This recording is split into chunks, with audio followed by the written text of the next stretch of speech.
In this video, I will be making a swirl cup, which some people call a marble cup, spiral cup, or Agateware cup. It's made from color clay, and each piece ends up with a unique, unpredictable pattern. I pour some blue mason stains in the B-mix clay.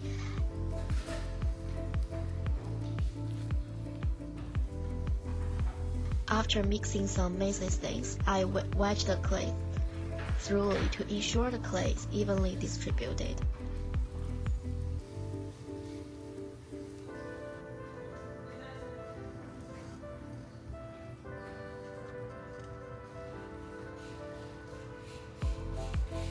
You can use different types of clay as long as they have the same shrinkage rate.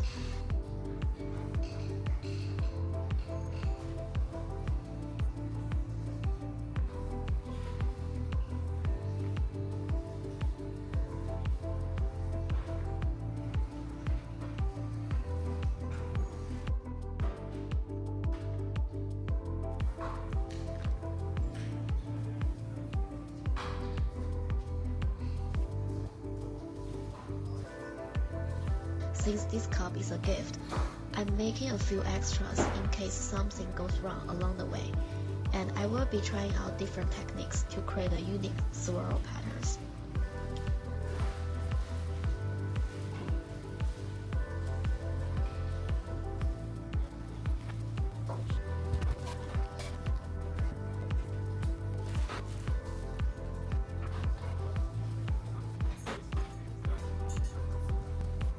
A few moments later.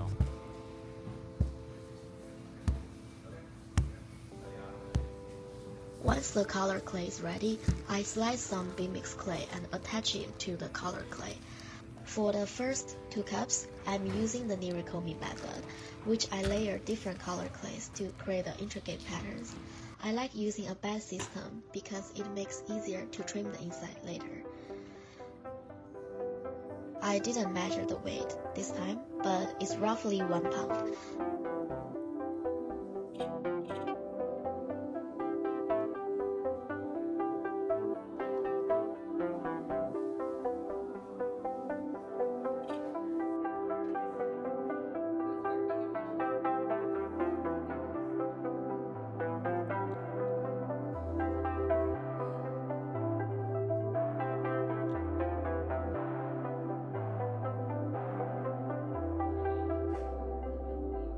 I start by coning the clay up and down to ensure it's centered.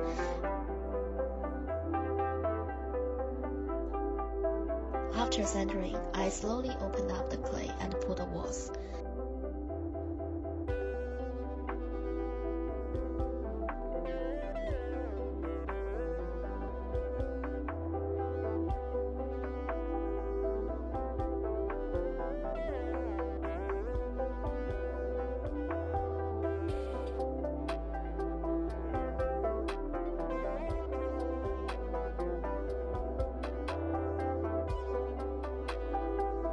I try to avoid using too much water when working with two types of clay, so the patterns can keep crisp.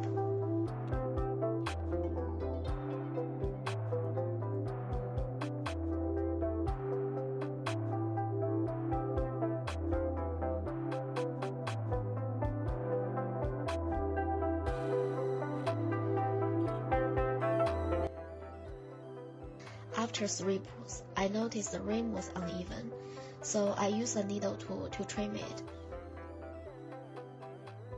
Once I was happy with the shape, I smoothed the surface with a metal rib.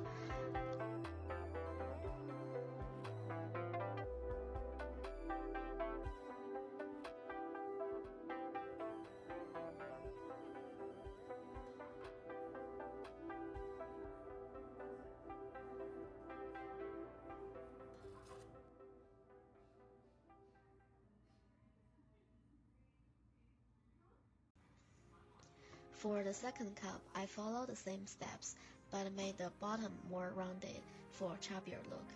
Let's see which one my friend prefers.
Agateware method.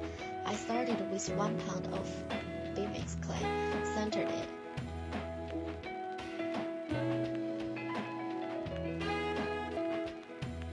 and then used the trimming tool to make holes on the top, which I filled with the color clay.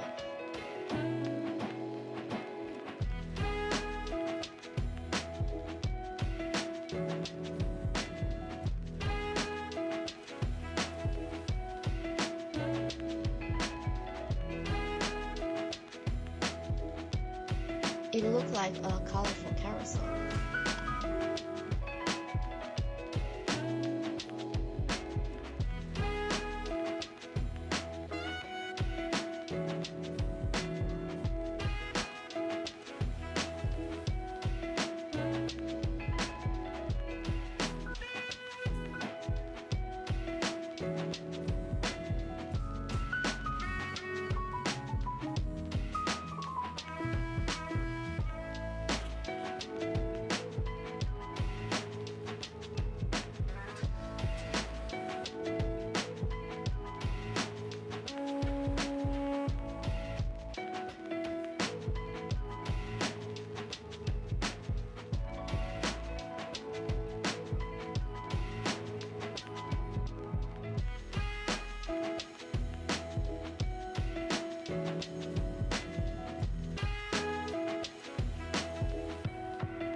Then I experimented by digging horizontal holes instead of vertical ones.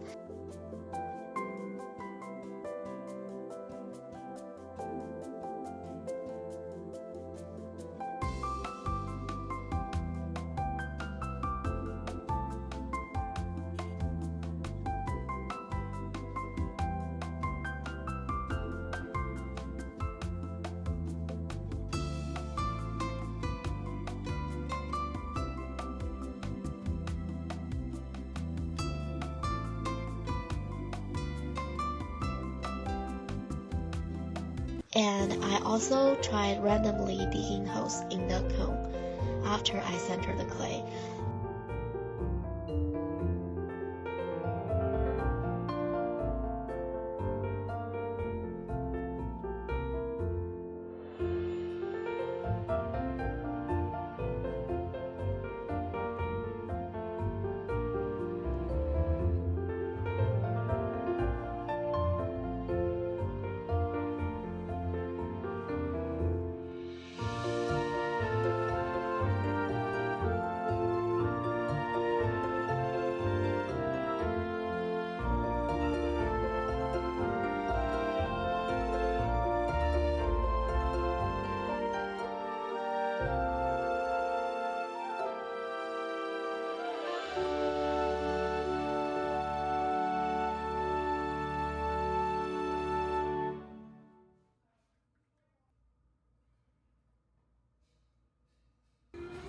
Normally, I don't trim the inside, but for swirl cup, I want the patterns to stand out more. Once the clay is ladder hard, I trim the inside first, which is easier with the batch system since I don't need to recenter the piece.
After trimming the inside, I carefully remove the cup from the bed, trim the outside, and shape the bottom.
I made 7 cups in total, and they are ready for the first firing. At this stage, the clay will turn into bisqueware from the bone-dry state. Let's see how it turns out. After the first firing, I like to sand the surface to make it smoother and check for any clumps in the clay body.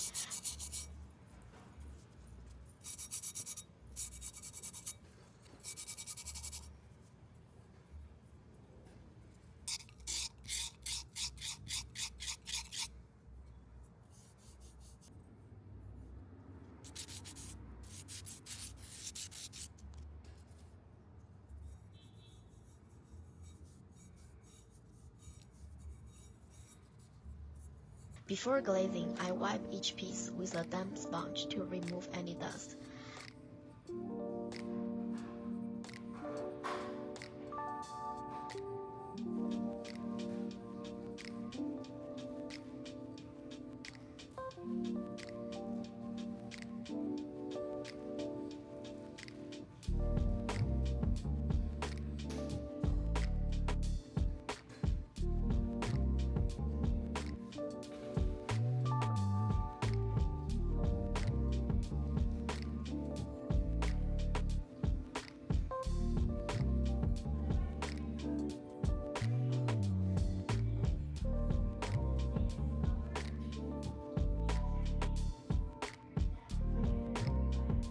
For some cups, I poured clear gloss glaze inside and left the outside unglazed.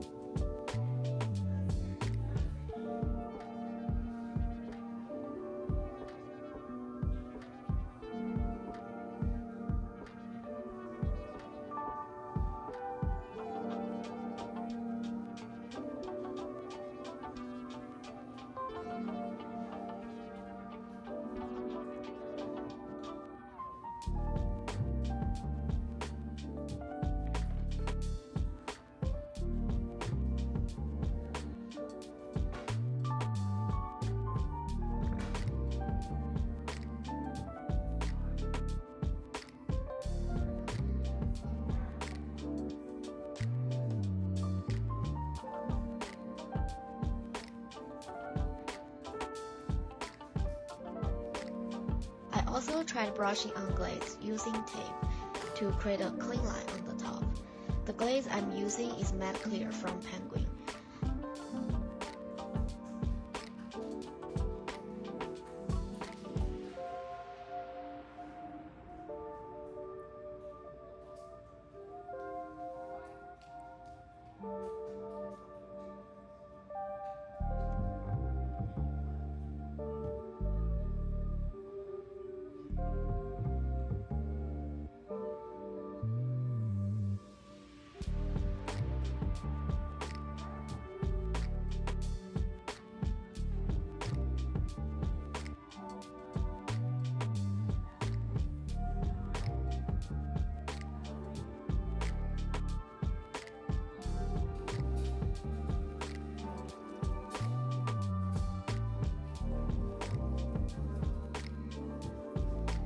I also tested Shino glaze to see if I could create a strong contrast.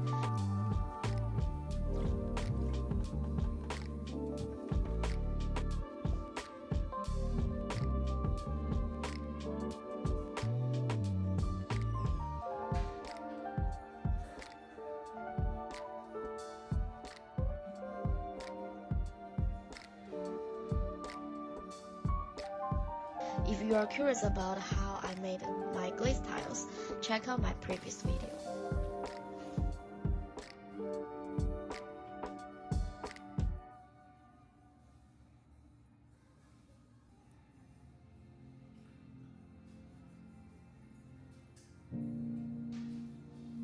After glazing, I make sure the bottoms are clean by wiping them with a sponge before they go back into the kiln.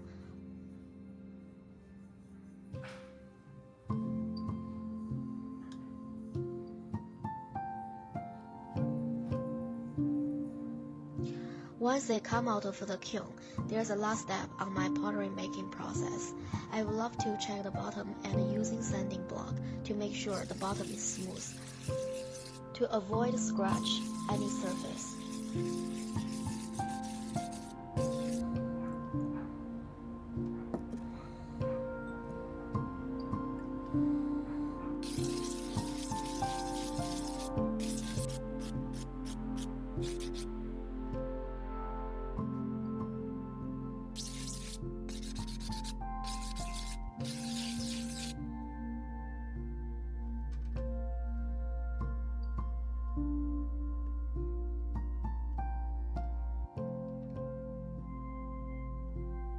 The first one is glazed with Shino inside, using Nerikomi method. The second one has clear glaze inside, also using Nerikomi, but with intentionally uneven layering for more random patterns.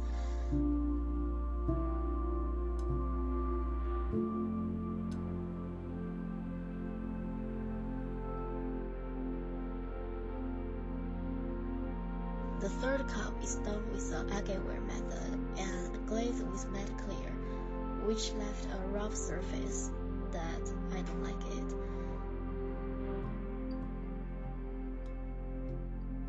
The fourth cup has a brushed on clear glaze inside and is left unglazed on the outside.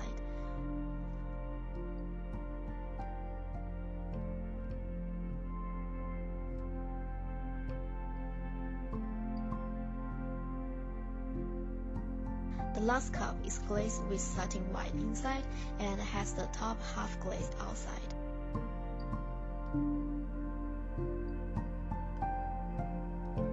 Here are all the cups I made. So look at all the bottoms. Some have foot rings and some don't. Which one is your favorite? Please comment in below. I'm just starting my YouTube channel, so if you like my content, please like, share, or subscribe. Hope to see you in the next video.